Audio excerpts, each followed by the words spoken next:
Esta semana en el taller de habilidades de lectura, nos corresponde la semana número 30 de clases, tenemos un objetivo, el cual es analizar cómo los efectos sonoros refuerzan lo dicho en un poema. Y para ello vamos a establecer de qué trata el poema, vamos a identificar los efectos sonoros presentes, es decir, a nivel de sonido, de cómo suenan en la lectura los diversos versos que vamos a analizar, explicar de qué otra forma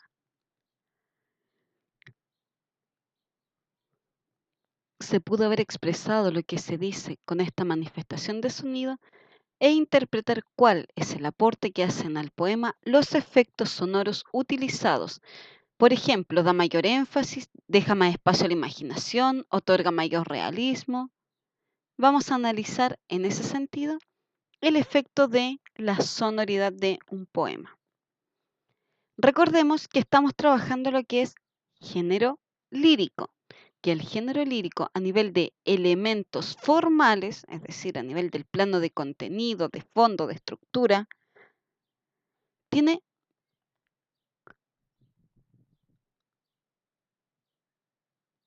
ciertos elementos que son característicos. El hablante lírico, por ejemplo, es la voz que se encarga de expresar los sentimientos, las emociones e ideas dentro de un poema. Este hablante lírico es un ser ficticio, es una creación del poeta, no es alguien real, sino que es esta voz ficticia que habla, que se comunica a través del poema.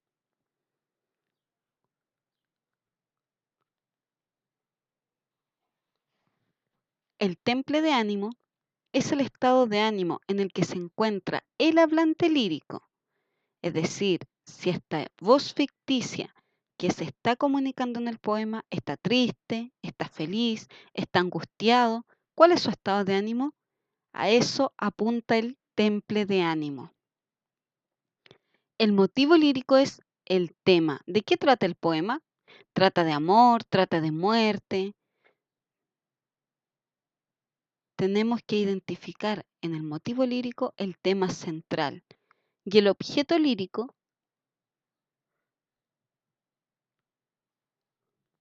viene a ser la representación que provoca los sentimientos en el poeta, su inspiración. Puede ser una flor, una mujer, la separación, la distancia, la naturaleza o como en los poemas de Neruda, el caldillo de Congrio y hace un poema, ¿cierto? ¿Cuál es su inspiración? Y las figuras literarias, nosotros en nuestro día a día empleamos un lenguaje para comunicarnos y las figuras literarias es tomar, el poeta toma este lenguaje que se emplea a diario,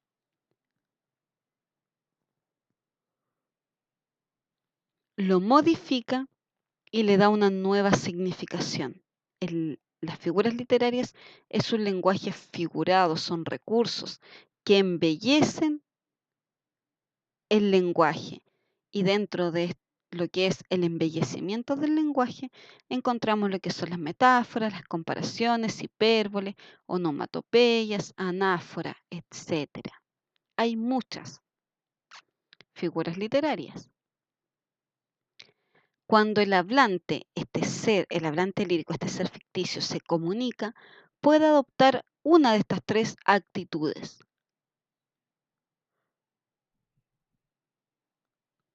Si en un poema ustedes identifican que hay una forma más bien narrativa, descriptiva de comunicarse, es decir, el hablante lírico cuenta algo, relata algo o describe un paisaje, por ejemplo, o una persona, está haciendo uso de la actitud enunciativa.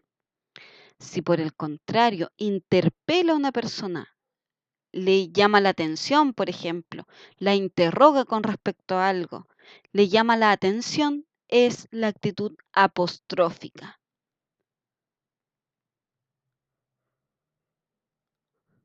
Esta actitud se expresa mediante el diálogo en segunda persona gramatical. Recordemos que la segunda persona gramatical es tú en el singular y ustedes en el plural.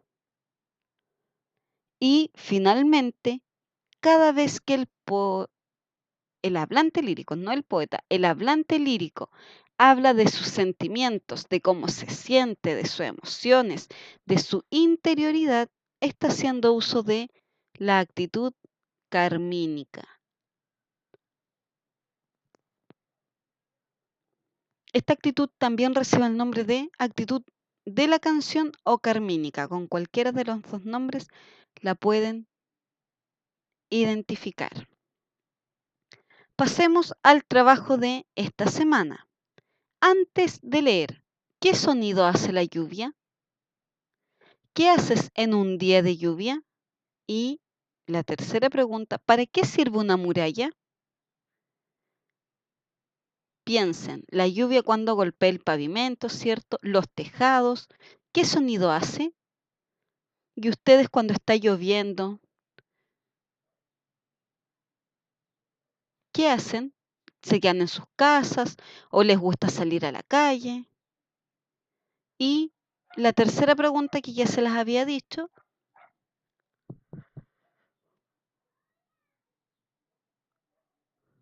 es especificar la utilidad de una muralla, señalar el para qué sirve.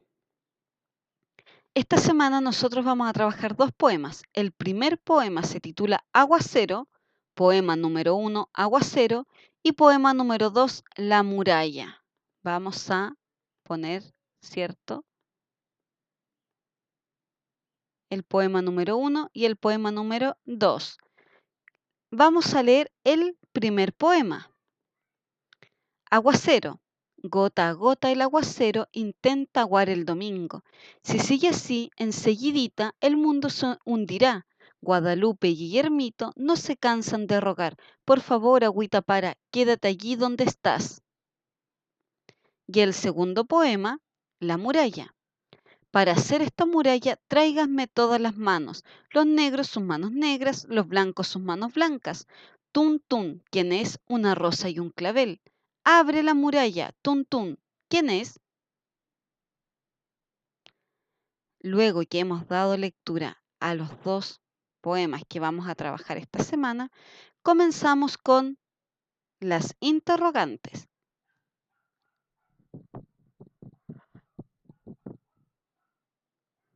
Después de leer, debemos marcar con una X la alternativa que expresa mejor de qué tratan los fragmentos leídos.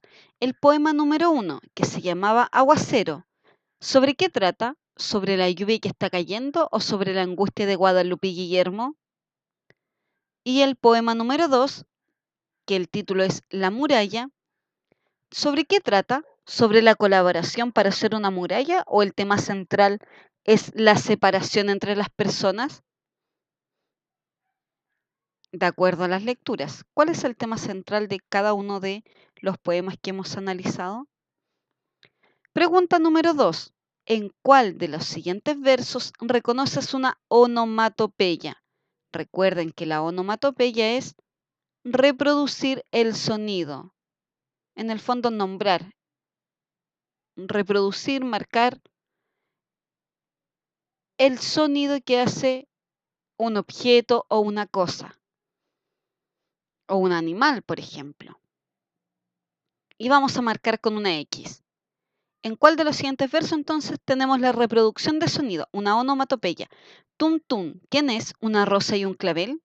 ¿Habrá en estos versos que acabamos de leer una onomatopeya? Gota a gota el aguacero intenta aguar el domingo. ¿O estarán en estos versos que acabo de leer la onomatopeya? ¿En cuál de los dos? Pregunta número 3. Transcribe la onomatopeya que elegiste de la pregunta anterior y menciona de qué otra manera se pudo haber expresado lo que dice el verso.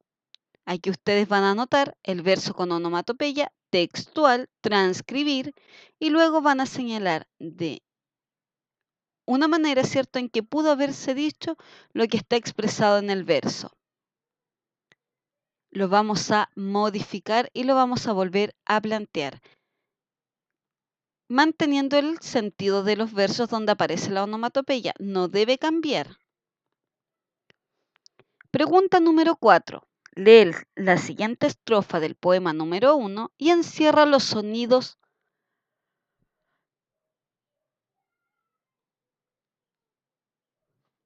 que se repiten. Vamos a encerrar entonces los sonidos que se repiten en la siguiente estrofa. Gota a gota el aguacero intenta aguar el domingo. Si sigue así enseguidita, el mundo se hundirá. ¿Qué sonidos se repiten? Gota a gota el aguacero intenta aguar el domingo. Si sigue así enseguidita, el mundo se inundará. Recuerden encerrar los sonidos o marcar, subrayar los sonidos que se repiten. La pregunta número 5. Escribe los sonidos que se repiten en los siguientes versos y luego responde. Gota a gota, aquí faltó una T, gota a gota el aguacero intenta aguar el domingo. Aquí señalamos qué sonidos son los que se están repitiendo. ¿Y con qué intención se repiten los sonidos en los versos leídos? Es el interrogante que debemos responder. Letra B. Si sigue así, enseguidita el mundo se inundará. ¿Cuáles son los sonidos que se repiten? ¿Con qué intención se repiten los sonidos en los versos leídos?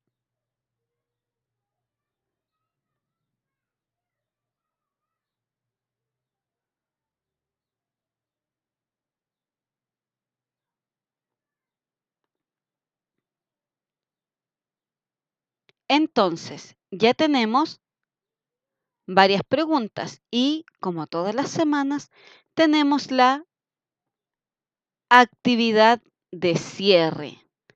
La pregunta 6 y 7. Pregunta número 6.